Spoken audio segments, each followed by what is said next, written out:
আসসালামু আলাইকুম রহমতুল্লাহি ওবরকাতুহু। সম্মানিত দর্শক, 2026 সনের ফেব্রুয়ারি মাসের 15 তারিখে রাত্রিবেলায় ভিডিও করছি। এখনো পর্যন্ত রাষ্ট্র ক্ষমতা ডক্টর মোহাম্মদ ইউনূসের হাতে। এখনো অবধি যারা নির্বাচিত সংসদ সদস্য তারা শপথ গ্রহণ করেননি এবং সম্ভাব্য বা অবশ্যম্ভাবী প্রধানমন্ত্রী হিসেবে তারেক রহমান সাহেব দায়িত্ব গ্রহণ করেননি। শোনা যাচ্ছে যে 15 তারিখ আজকে, 18 তারিখে, 17 থেকে যেটা হওয়ার কথা ছিল 18 তারিখে এই আনুষ্ঠানিকতা সম্পন্ন হবে। এর মধ্যে বাংলাদেশে অনেকগুলো অনার সৃষ্টি তৈরি হয়ে গেছে। হঠাৎ করে এই নির্বাচনের আগের দিন বা পরের দিন এরকমই একটা অবস্থা। ঢাকা বিশ্ববিদ্যালয়ের যে আলোচিত ভাইস চ্যান্সেলর, যার সিভি মানে তার শিক্ষাগত যোগ্যতার যে সার্টিফিকেটগুলো যেখানে তিনি বর্ণনা করেছেন, এটা নাকি 17 পৃষ্ঠা বা 18 পৃষ্ঠা, এত তার যোগ্যতা। তো এই ভাইস চ্যান্সেলর তিনি হঠাৎ করে ঘোষণা দিলেন যে তিনি পদত্যাগ করবেন। কেউ কেউ বলল যে তাকে রাষ্ট্রদূত রূপে সুইডেনে পাঠানো হবে, কিন্তু ইট ইজ টু লেট। আবার অনেকে বলার চেষ্টা করলো তিনি কি ভয় পেয়ে এলেন কিনা, তিনি জামাতের লোক, শিবিরের লোক, ইত্যাদি ইত্যাদি বিভিন্ন কথাবার্তা। চট্টগ্রাম বিশ্ববিদ্যালয়ে থাকতে এটা করেছেন, ওটা করেছেন। কাজেই এই গত 17 মাসে তিনি যে সকল কর্মকাণ্ড করেছেন, বিএনপি ক্ষমতা গ্রহণ করার সাথে সাথে কড়াই গণ্ডে তার কাছ থেকে আদায় করা হবে। তার কাছে জিজ্ঞাসা করা হবে যে নীলক্ষেতে প্রেস কয়টা, ডাকসু ব্যালট পেপার কীভাবে ছাপা হয়েছিল, কীভাবে ডাকসু নির্বাচন হয়েছিল, এই বিষয়গুলো। তো তিনি যখন ক্ষমতায় এলেন, I am the first man, প্রথম আমি বললাম যে এই ঢাকা বিশ্ববিদ্যালয়ের ইতিহাসে যত ভাইস চ্যান্সেলর এসেছে, সবচেয়ে বেমানান ভাইস চ্যান্সেলর হলেন এই ভদ্রলোক। ঢাকা বিশ্ববিদ্যালয়ে আসলে এনাকে মানায় না। চট্টগ্রাম বিশ্ববিদ্যালয়ে পড়াশোনা করে ঢাকা বিশ্ববিদ্যালয়ে ভাইস চ্যান্সেলর হয়েছেন। অ্যাজ এ হোল মেকআপ, গটআপ সব কিছু মিলিয়ে আমার আসলে ব্যক্তিগতভাবে পছন্দই হয়নি। তিনি ভালো মানুষ, জামাতের অনেক লোকই ভালো, তো সেটা তার প্রতি একটা শুভাশিস আমার সবসময় ছিল, কিন্তু not as a vice chancellor. তো তিনি হওয়ার পর ওভার অ্যাক্টিং করা শুরু করলেন, তারপরে নামাজির ইমামতি করা শুরু করলেন, ছাত্রছাত্রীদের তুই তুকারি বলে বলা শুরু করলেন এবং বললেন যে আমি সবার সাথে এইভাবেই কথা বলি। তো এটা তার ব্যক্তিগত বিষয়।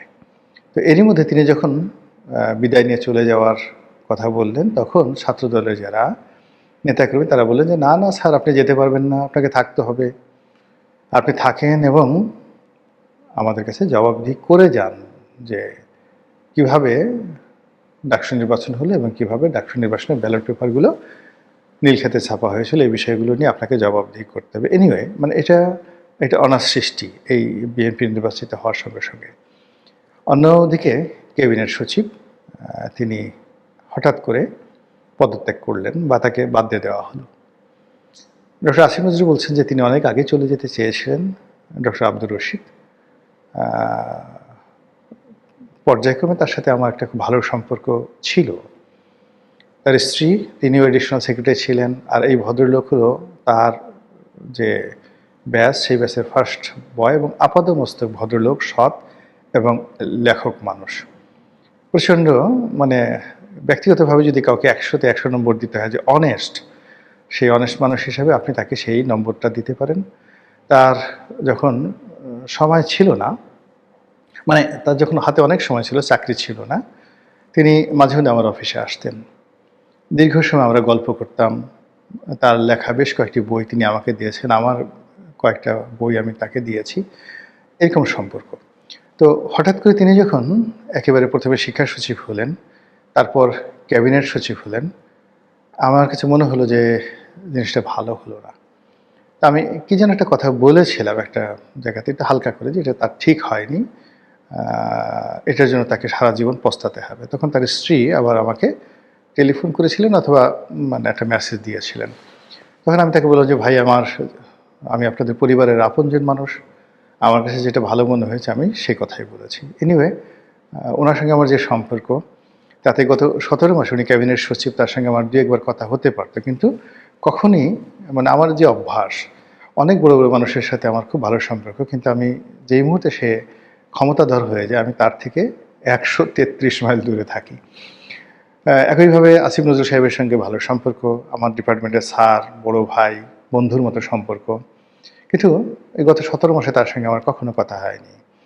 মনির হায়দার ছোট ভাই আছেন এখানে, সাংবাদিক গোলাম মুর্তজা আছেন, আকবর আছেন, এদের সবার সঙ্গে সম্পর্ক ভালো, যারা ওনার প্রেস অ্যান্ড মিডিয়া। এমনকি এই যে শফিক, যিনি প্রেস সচিব ছিলেন, তার সঙ্গে একটা টক শোতে আমি ছিলাম। আমাদের একবারই দেখা সাক্ষাৎ হয়েছে বা 2-3 বার টেলিফোনে কথা হয়েছে। আমার সঙ্গে ভালো সম্পর্ক ছিল, খুবই ভালো সম্পর্ক ছিল। এবং অবস্থা দৃষ্টে মনে হতো যে খুব বেশি যোগাযোগ ছিল না আমাদের মধ্যে, কিন্তু সম্পর্কটা ভালো ছিল এই কারণে যে আইডিওলজিক্যালি তিনি আমাকে পছন্দ করতেন। আর তিনি যে প্রতিষ্ঠানে চাকরি করতেন ওই প্রতিষ্ঠানে এর আগে ভালো পদে আমার ভগ্নিপতি ছিলেন। তো সেই সুবাদে তার সাথে ভালো সম্পর্ক ছিল, কিন্তু শফিক সাহেবকে আমি কোনোদিন টেলিফোন করিনি। ডক্টর ইউনূসের ক্ষেত্রেও সেই একই কথা প্রযোজ্য। অন্যান্য যারা আছেন, রেজওয়ানা হাসান আছেন আমাদের ডিপার্টমেন্টেরই বোন, সতীর্থ, কিন্তু ক্ষমতায় যাওয়ার পর আমার কাছে শরম করে এদের কারোর সাথে। আবার এখন বিএনপিতে যারা ধরেন মন্ত্রী হবেন, এমপি হয়েছেন, প্রধানমন্ত্রী হবেন তারেক রহমান সাহেব, তাদের সবার সাথে দীর্ঘদিন একটা ওইরকম সম্পর্ক, খুবই ভালো সম্পর্ক। কিন্তু নিশ্চিত তারাও থাকতে পারেন, আমিও থাকতে পারেন, তাদের ছায়া যেখানে আছে সেখানে গোলাম মোল্লা রনি কখনোই ইনশাল্লাহ যাবে না। তো এরকম একটা অবস্থা। তো রশিদ ভাই, আব্দুর রশিদ ভাই, তিনি এই সরকার ক্ষমতা গ্রহণের আগে অলনে ছাড়েন, তাকে বাদ দিয়ে দেওয়া হয়েছে বা তিনি চলে গেছেন। কিন্তু এই জিনিসটা নিয়ে নানা রকম কথাবার্তা ছড়িয়ে পড়েছে। এমনি আমাদের যে civil service, military service, police service, গত 17 মাসে তাদের উপর অনেক ট্রমা গেছে। আর সেই ট্রমার সঙ্গে গত 17 মাসে আবার যারা সরকারের খুব কাছাকাছি ছিলেন তাদের উপর যদি আবার দ্বিতীয় ট্রমা শুরু হয়ে যায়, এবং আব্দুর রশিদ সাহেবদের মতো এরকম লোক যাদেরকে জামাত ট্যাগ দিয়ে যদি প্রশাসন থেকে তাদেরকে চলে যেতে বাধ্য করা হয়, তারপর এই যে পুলিশের আইজিকে নিয়ে কথা হচ্ছে, ঢাকা মেট্রোপলিটন পুলিশ কমিশনার থেকে শুরু করে অন্য যে সকল পুলিশ কর্তাদেরকে প্রেষণে এনে বা অবসর থেকে এনে তাদেরকে নিয়োগ দেওয়া হয়েছে, তাদেরকে দ্রুত তাদের পদ থেকে সরানোর জন্য নানা রকম দাবি উঠেছে। ইতিমধ্যে আমি নিজে একটা স্ট্যাটাস দিয়েছিলাম কয়েকদিন আগে, সেটেল মিস্টার সাজ্জাদ, যিনি এখন ঢাকা মেট্রোপলিটন কমিশনার আছেন। তো এই ভদ্রলোক বয়স্ক মানুষ, অবসরে ছিলেন, সেখান থেকে তাকে আনা হয়েছে। তো যমুনার সামনে যখন নির্বাচনের আগে আগে সেই এনসিপির না ইনকলাব মঞ্চের, হাদিদের ইনকলাব মঞ্চের একটা অনুষ্ঠান চলছিল বা অবরোধ চলছিল, সেটা তিনি যেভাবে শক্ত হাতে দমন করেছিলেন, সেটা যদি তিনি সেদিন না করতেন তাহলে নির্বাচনের মাঠে আমরা যে শান্তিপূর্ণ পরিবেশ দেখেছি সেটা নাও ঘটতে পারত। এখন বিএনপি ক্ষমতা এসে যদি সাজ্জাদ সাহেবকে মনে করেন যে না তিনি জামাতের লোক, তাকেও বাদ দিতে হবে বা ইত্যাদি ইত্যাদি ঘটনা, এটা খুবই একটা দুঃখজনক ঘটনা ঘটবে আমাদের সার্ভিসে। এনিওয়ে, এরকম নানা রকম কথাবার্তা হচ্ছে। কেউ রাষ্ট্রপতিকে নিয়ে কথাবার্তা বলার চেষ্টা করছেন যে শাহাবুদ্দিন চুপ্পু কী করবেন, তিনি কি পদত্যাগ করবেন নাকি সরকার তাকে রেখে দিবে, বা সরকার যদি তাকে রেখে দিতে চায় তিনি কি থাকবেন, ইত্যাদি নানা রকম প্রশ্ন। আর সবচেয়ে বেশি প্রশ্ন হচ্ছে ডক্টর মোহাম্মদ ইউনূসকে নিয়ে। এই কয়েক মাসে যারা ইউনূস সাহেবের একান্ত ঘনিষ্ঠজন ছিলেন তারাও অলনে ছাড়েন, চোখ উঠে ফেলছে।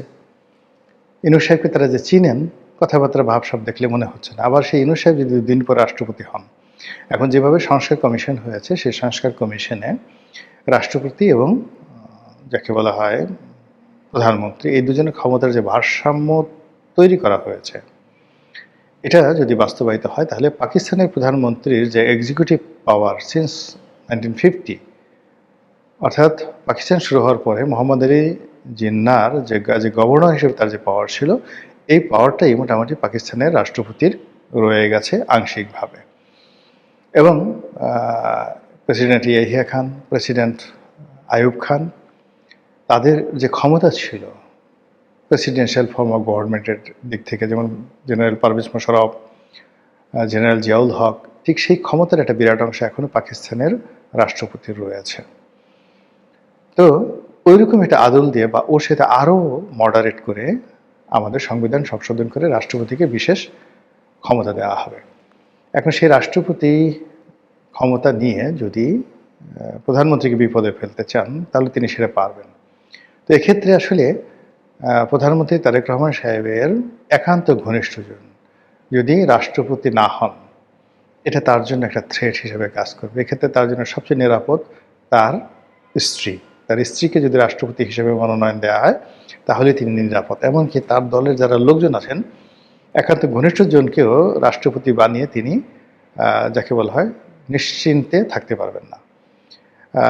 সাবেক প্রধানমন্ত্রী শেখ হাসিনা তিনি খুব আদর করে, যত্ন করে, ভালোবেসে জাস্টিস শাহাবুদ্দিন আহমেদ সাহেবকে রাষ্ট্রপতি বানিয়েছিলেন, যাতে করে লোকজন তাকে উদার বলে, ভালো বলে। তো তিনি ৯৬ সনে ক্ষমতা আসার পরে এই কাজটি করেছিলেন অমরত্ব পাওয়ার জন্য, কিন্তু এর জন্য তাকে অনেক দায় পরিশোধ করতে হয়েছে। এবং রাষ্ট্রপতি শাহাবুদ্দিন সাহেব আমাদের কাছে খুব জনপ্রিয় ছিলেন, কিন্তু তিনি ক্ষমতায় বসে শেখ হাসিনাকে এমন জ্বালান জ্বালিয়েছেন, তার জিনা হারাম করে দিয়েছিল। তো এরপর থেকে তিনি আর সে ঝুঁকি নেন এবং সর্বশেষ ধরেন যে শাহাবুদ্দিন চুপ্পু সাহেবকে তিনি অতিশয় স্নেহ করতেন, কিংবা জেনারেল ওয়াকারুজ্জামানকেও তিনি অতিশয় স্নেহ করতেন এবং খুব ঘনিষ্ঠ জনকে তিনি এই পদে বসিয়েছিলেন। এবং এই দুটো পদ নিয়ে যদি এখন শেখ হাসিনাকে তার সামনে গিয়ে বলা হয় শাহাবুদ্দিন চুপ্পু কিংবা জেনারেল ওয়াকার, বিশ্বাস করেন মুহূর্তের মধ্যে তার ঘুম হারাম হয়ে যাবে, তার মেজাজ গরম হয়ে যাবে, তিনি আউট অফ কন্ট্রোল হয়ে পড়বেন। তো এক্ষেত্রে যদি তিনি সজীব ওয়াজেদ জয়কে রাষ্ট্রপতি বানাতেন, কি ক্ষতি হতো? কোনোই ক্ষতি হতো না। তিনি যদি শেখ রেহানাকে রাষ্ট্রপতি বানাতেন, কোনো সমস্যা ছিল না।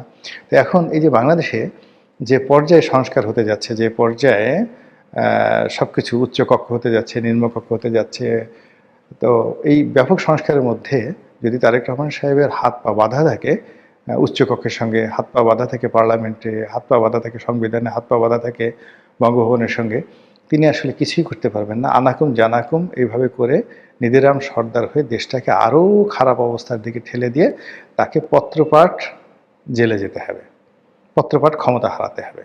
তো এই জায়গাটাতে তিনি কতটা স্যাক্রিফাইস করবেন, কতটা উদারতা দেখাবেন বা কতটা কমিটমেন্ট তিনি রক্ষা করবেন, সেটা তার ব্যক্তিগত বিষয়। কিন্তু তার সঙ্গে যখন ডক্টর মোহাম্মদ ইউনূসের লন্ডনে বৈঠক হয়েছিল, তখন এই কথা সর্বমহলে ছড়িয়ে পড়েছিল যে সম্ভবত ডক্টর মোহাম্মদ ইউনূসের সঙ্গে তার একটা চুক্তি হয়েছে, তিনি তাকে রাষ্ট্রপতি হিসেবে বসাবেন। এবং বিএনপির অনেক লোক বিগত দিনে বলেছে যে না, ঠিক আছে, আমরা তাকে রেখে দেবো, তার ইন্টারন্যাশনাল যে পরিচিতি রয়েছে সেটাকে আমরা কাজে লাগাবো, মুরব্বী মানুষ সাথে থাকবেন, ইত্যাদি ইত্যাদি অনেক বিষয়। কিন্তু এখন এই সময়টিতে যখন বিএনপি জিতে গেছে, এখন তারা কি করবে? ডক্টর মোহাম্মদ ইউনূসকে রাষ্ট্রপতি বানাবে? কিন্তু ইতিমধ্যে ইউনূস বিরোধী যারা লোকজন রয়েছেন তারা বলার চেষ্টা করছেন যে এই বেটাকে ছাড়া যাবে না, এই কাজ করেছে, ওই কাজ করেছে, তাকে আবার জেলে নিতে হবে, তার বিরুদ্ধে বিচার করতে হবে। এবং আপনি অচিরেই দেখবেন যে বিরাট বিরাট গ্রুপ তার বিরুদ্ধে রাজপথে নেমে গেছে, মিছিল করছে, মিটিং করছে, শহীদ মিনারে অনশন করছে। মানে ডক্টর মোহাম্মদ ইউনূসের বিদেশে যাওয়া যাবে না। আর অন্যদিকে যেটা হচ্ছে, ডক্টর মোহাম্মদ ইউনূস নিজেও টেনশনে আছেন। এর কারণ হলো তার একজন উপদেষ্টা ইতিমধ্যে তিনি দেশ ছেড়ে পালিয়েছেন। তারপরে আরও বেশ কয়েকজন এই গত ১৭ বছরে যারা খুব বেনিফিশিয়ারি ছিলেন, তার মধ্যে উত্তর সিটি কর্পোরেশনের যিনি মিস্টার রেজাদ ছিলেন, তাকে নিয়ে বহু কথাবার্তা হচ্ছে। তারপরে তার আমাদের বেশ কয়েকজন উপদেষ্টা, বিশেষ সহকারী, তাদের আর্থিক দুর্নীতি এবং তাদের ডুয়েল গেম, তারা সেনাপ্রধানের সাথে যোগাযোগ রেখেছে, তারেক রহমান সাহেবের সাথে যোগাযোগ রেখেছে, ইউনূস সাহেবকে বিভ্রান্ত করেছে, এমনকি শেখ হাসিনার সাথেও যোগাযোগ রেখেছে। এরকম বেশ কয়েকজন উপদেষ্টা সম্পর্কে নানা রকম তথ্য রয়েছে। এবং এই উপদেষ্টাগুলো এখন আবার আওয়ামী লীগ বাদ দিয়ে বিএনপির সঙ্গে বা বিএনপি ক্যাবিনেটে ঢোকার জন্য তারা নানা রকম চেষ্টা তদবির করে যাচ্ছে, এবং এটা অনেকজনের নাম ডাইরেক্ট চলে আসছে। এবং এই লোকগুলো যদি বিএনপির সঙ্গে মিশে যেতে পারে, সেটা একজন হোক, দুজন হোক, তিনজন হোক, যে কোনো ফর্মে হোক, তারা প্রথম কাজ তারা করবে সেটা হলো ডক্টর মোহাম্মদ ইউনূসের সর্বনাশ করবে। তারা বিএনপিকে খেপিয়ে তুলবে ইউনূস সাহেবের বিরুদ্ধে, এবং তাদের যে এক্সিকিউটিভ পাওয়ার থাকবে একটি নির্বাচিত সরকারের ক্যাবিনেট মেম্বার হিসেবে, সেটা দিয়ে ডক্টর মোহাম্মদ ইউনূসের যে ব্যবসা বাণিজ্য, তার গ্রামীণ ব্যাংক থেকে শুরু করে যা কিছু আছে, প্রত্যেকটা জিনিসের উপরে তারা যে এমবার্গো তৈরি করবে, এটা এই বৃদ্ধ বয়সে ডক্টর মোহাম্মদ ইউনূস কিংবা তার একমাত্র কন্যা যিনি বাংলাদেশে আছেন, তার আরেকটি কন্যা আছে, তিনি আমেরিকাতে থাকেন, তিনি তো আসলে বাংলাদেশের বিষয় নিয়ে কখনো আগ্রহ দেখাননি। গত 17 বছর আসছেন কিনা আমার জানা নেই। কিন্তু তার যে কন্যা আছেন তিনি একেবারে সাধারণ, একেবারে সাধারণ, অর্ডিনারি। এই সমস্ত ব্যাপারে বাবার যে নেম ফেম বা বাবার যে এত টাকা পয়সা, বাবার যে এত কিছু, এগুলো নিয়ে তার কন্যার তো মাথা ব্যথা নেই। সে তার মতো